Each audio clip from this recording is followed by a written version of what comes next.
Okay, everybody, today we're going to be working on the 2012 Chevrolet Silverado 1500. We are replacing the cam bolts that determine the camber and caster of your alignment. I've had to do this job 7 times in the last 2 years, so I have elected to weld the cam to the head of this bolt so that it doesn't strip out on me, because after a couple 100 miles what you end up getting is that, and it's really hard to align your vehicle when that's what you're dealing with. So we're going to be replacing those today, but in the process I have discovered that I need to replace one of the guide pins. As you can see over here, there is one here and one here. On the opposite side, there's one out there, but there is not one here. You can see the hole where it's supposed to be. So we're going to be replacing that today. It's a pretty easy job, but it can take you all afternoon if you don't know how to do it. So let's get to it. So what we're going to need is a bolt, a nut, 2 ratchet wrenches, and a replacement guide pin. So the bolt I have here is just about, let's say about 1.5 inches, maybe 2 inch long. And the nut side is a 15 here, and the bolt side is a 17.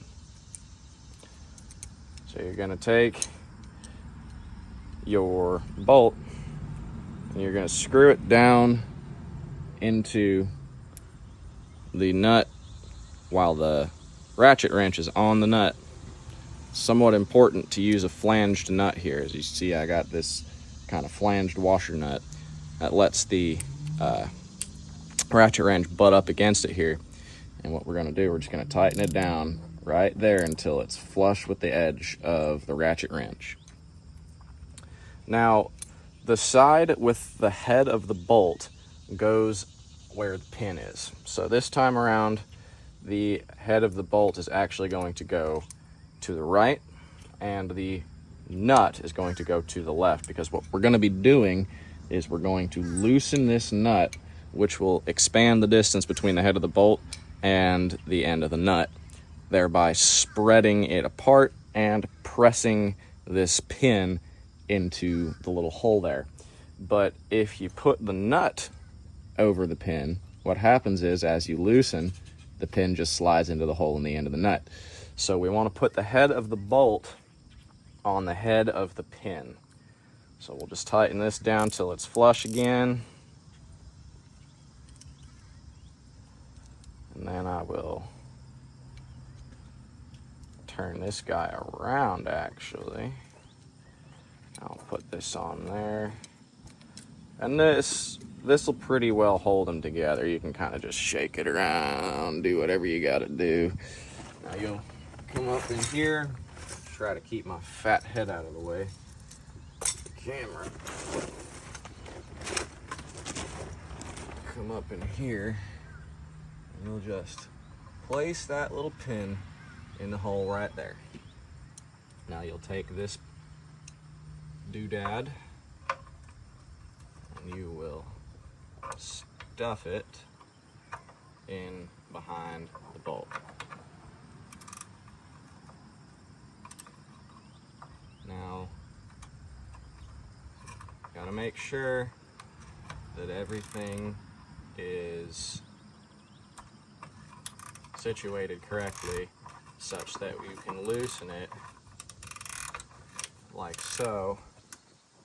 As you can see, it is slowly but surely starting to work.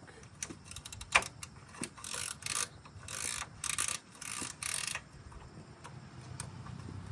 had to flip that switch there.